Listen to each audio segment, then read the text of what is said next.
Hello everyone, welcome you all to Cognizance IAS. हम इस series में पॉलिटी लक्ष्मीकांत के क्वेश्चंस को चैप्टर वाइज डिस्कस करेंगे। So let's start today's discussion.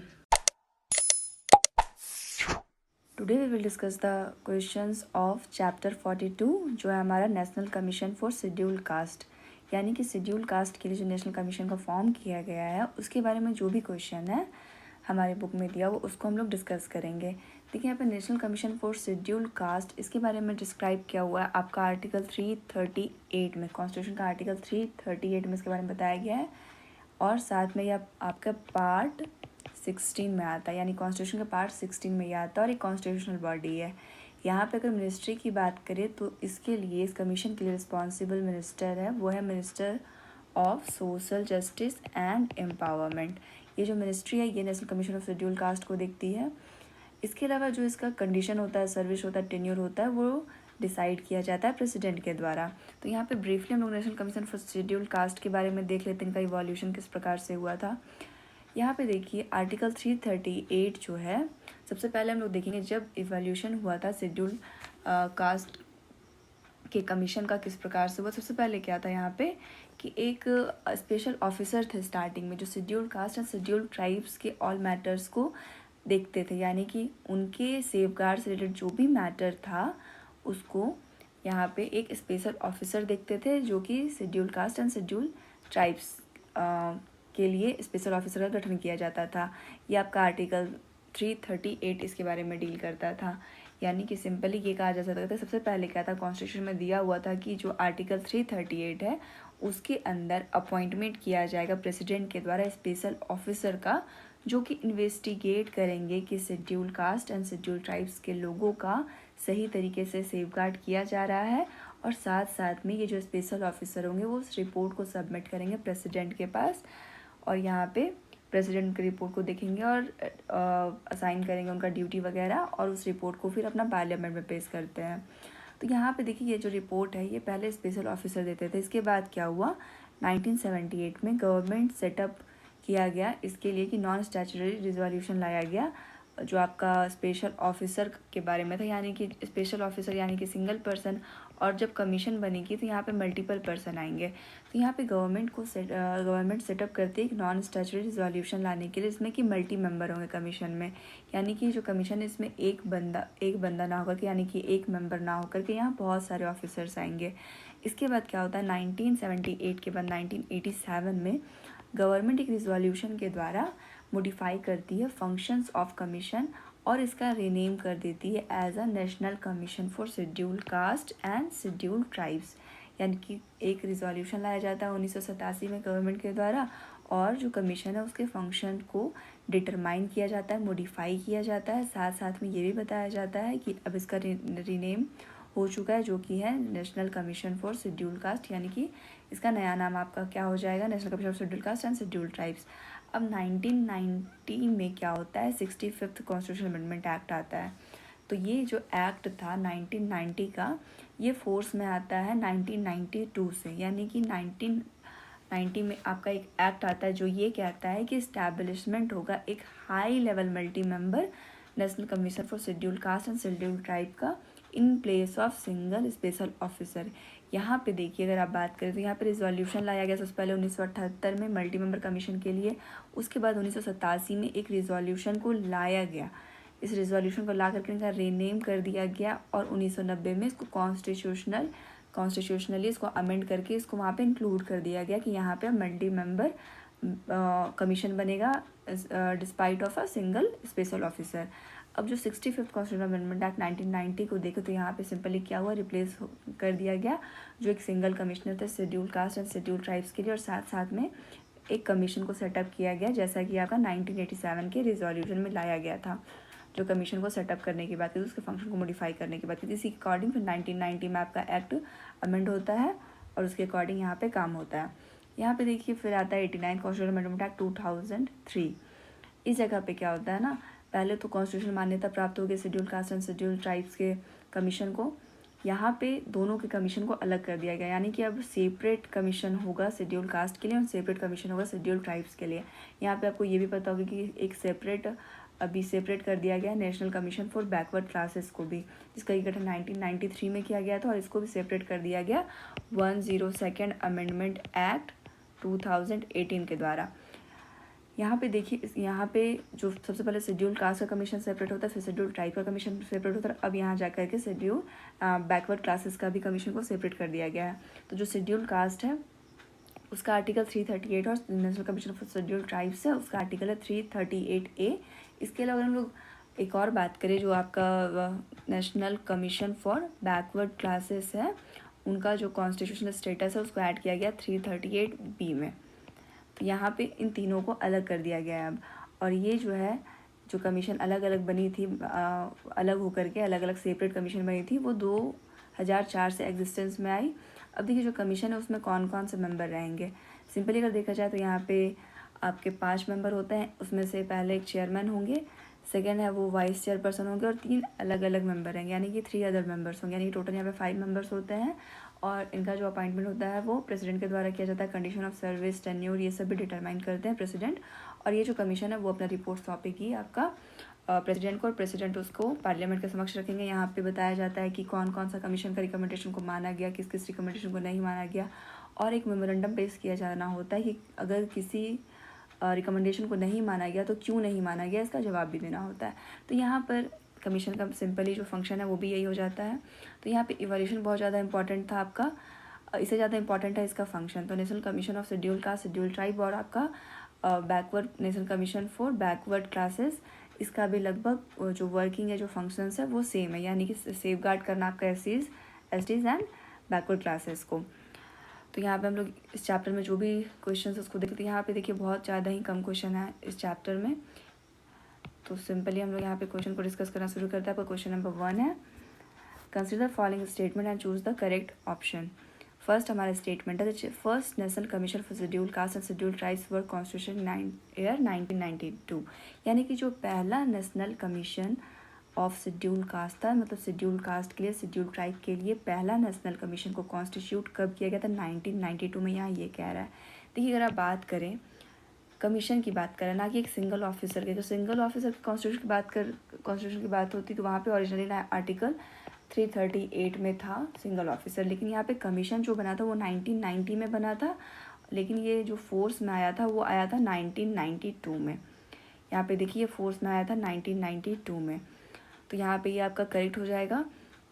Next अगर हम लोग स्टेटमेंट को देखें तो first national commission for schedule caste and schedule tribes were constituted under the constitution 65th amendment act, यानी जो 65th अमेंडमेंट एक्ट है उसके द्वारा national commission for schedule caste and schedule tribes को कॉन्स्टिट्यूट किया गया था।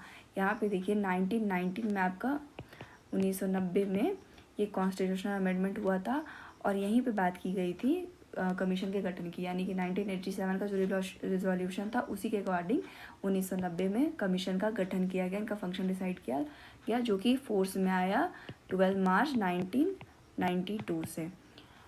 यहाँ पे देखिए आपका सेकंड स्टेटमेंट भी करेक्ट हो जाएगा क्योंकि हम लोगों ने अभी से देखा, लेकिन अगर आप थर्ड स्टेटमेंट को देखिए, the 87th amendment bifurcated the combined national commission for schedule caste and schedule tribes into 2 separate bodies. देखिए यहाँ पे हल्का सा कंफ्यूजिंग होगा, लेकिन अभी हम लोगों ने देखा यहाँ पे 87th अमेंडमेंट इसको बाइफरगेट नहीं करता, यहाँ पे आपका आता है 89th अमेंडमेंट एक्ट ऑफ 2003, जो कि फोर्स में आया था कब से, 2004 से। तो यहाँ पे 89th अमेंडमेंट था जो कि national commission for schedule cast और शेड्यूल ट्राइब्स को 2 सेपरेट बॉडी में कन्वर्ट करता है। तो यहाँ पे आपका थर्ड स्टेटमेंट इनकरेक्ट हो जाएगा क्योंकि 87th दिया हुआ है, और फर्स्ट एंड सेकंड ऑब्वियसली आपका करेक्ट हो, तो आपका ऑप्शन यहाँ पे ए करेक्ट हो जाएगा।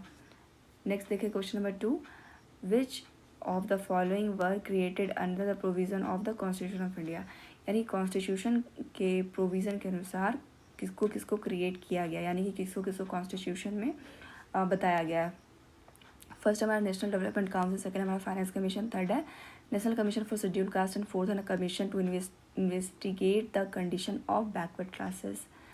तो यहाँ पे अगर देखें जो नेशनल डेवलपमेंट काउंसिल है ये आपका चारों में दिया हुआ है, लेकिन अगर आपको ये पता होगा national development council constitutional body नहीं है तो आप इजीली यहाँ पे एलिमिनेशन टेक्निक को लगा करके अपना ऑप्शन सी को पिक कर सकते हैं।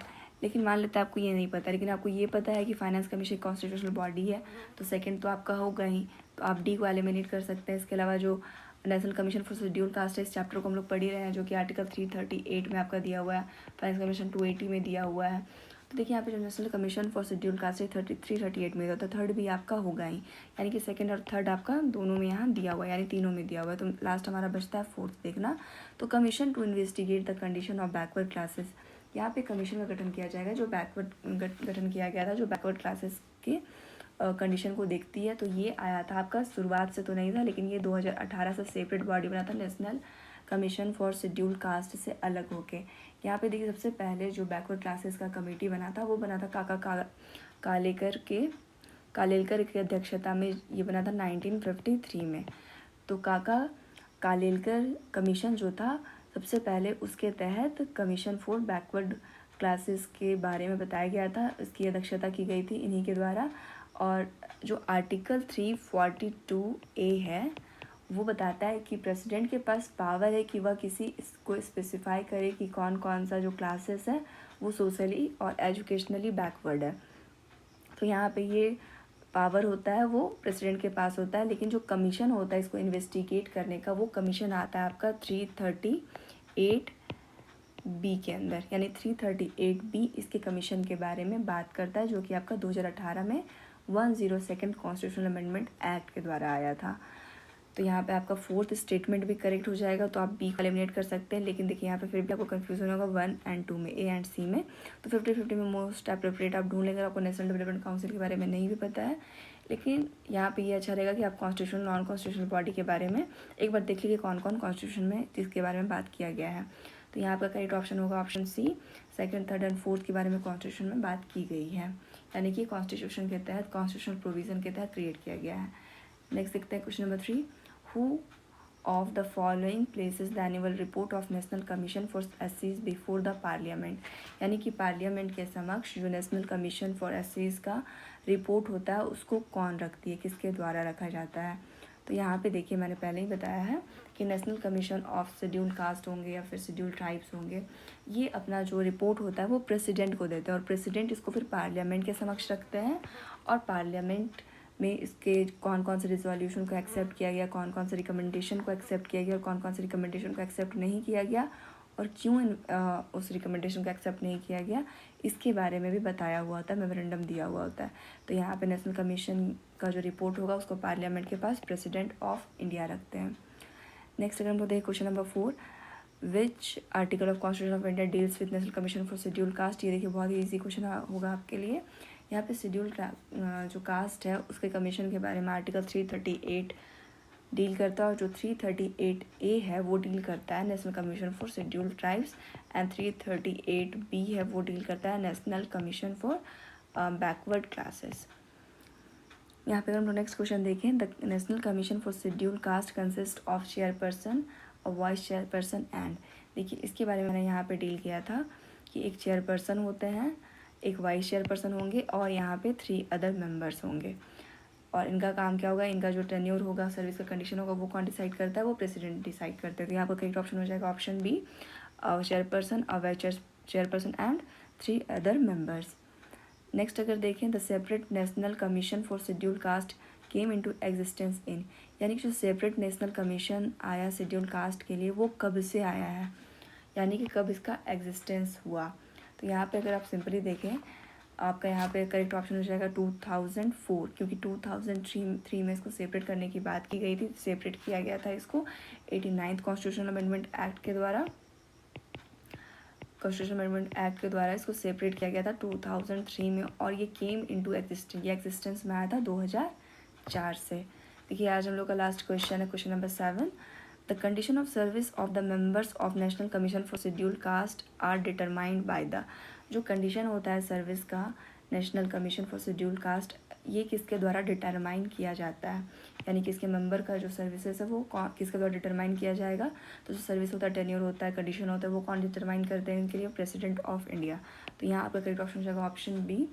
यहाँ पे अगर हम लोग सिंपली इस बॉडी के फंक्शंस के बारे में बात करें, तो देखिए यहाँ पे इनका फंक्शन होता है इन्वेस्टिगेट एंड मॉनिटर करना, यानी कि ये सिंपली इन्वेस्टिगेट करते हैं एंड मॉनिटर करते हैं कि शेड्यूल कास्ट, अनशेड्यूल्ड ट्राइब्स के लोगों का के साथ कुछ गलत ना हो रहा हो, उनके सेफ गार्ड्स को देखते हैं। इसके अलावा वो स्पेसिफिक अगर कोई कंप्लेन आता है इनके पास, national commission of schedule caste and schedule tribes के पास कोई स्पेसिफिक कंप्लेन आया तो उनको भी ये देखते हैं। इसके अलावा पार्टिसिपेट करते हैं, एडवाइस देते हैं कि कोई भी तरह का किसी भी तरह की प्लानिंग हो, socio economic development of schedule caste and schedule tribes, इनका जो डेवलपमेंट होता है इन सब के बारे में ये बताते हैं। जो national commission of schedule cast है वो शेड्यूल कास्ट के बारे में बताएगा, जो national commission of schedule tribes है वो शेड्यूल ट्राइब्स के बारे में पार्टिसिपेट करेगा कि क्या इनके सोशियो इकोनॉमिक डेवलपमेंट के लिए आगे होगा। इनका प्रोग्रेस को इवेल्युएट करते हैं टाइम टू टाइम, और जो रिपोर्ट होता है वो एनुअली ये सबमिट करते हैं प्रेसिडेंट के पास। लेकिन अगर इनको लगे कि थोड़ा पहले या थोड़ा डिले करके भी इनको रिपोर्ट का सबमिट करना है, कभी 15 महीने में, 18 महीने में, 6 महीने में, यानी कि अपना ये report time to time president को सबमिट करते रहते हैं। और इनके पास जो भी पावर होता है वो एक पावर ऑफ सिविल कोर्ट की तरह होता है, यानी कि किसी को समन कर सकते हैं, बुला सकते हैं, इन्वेस्टिगेट कर सकते हैं। तो ये सब इनका काम होता है simply. So this is the end of today's discussion. Hope you like it. Stay connected, stay safe. Thank you very much.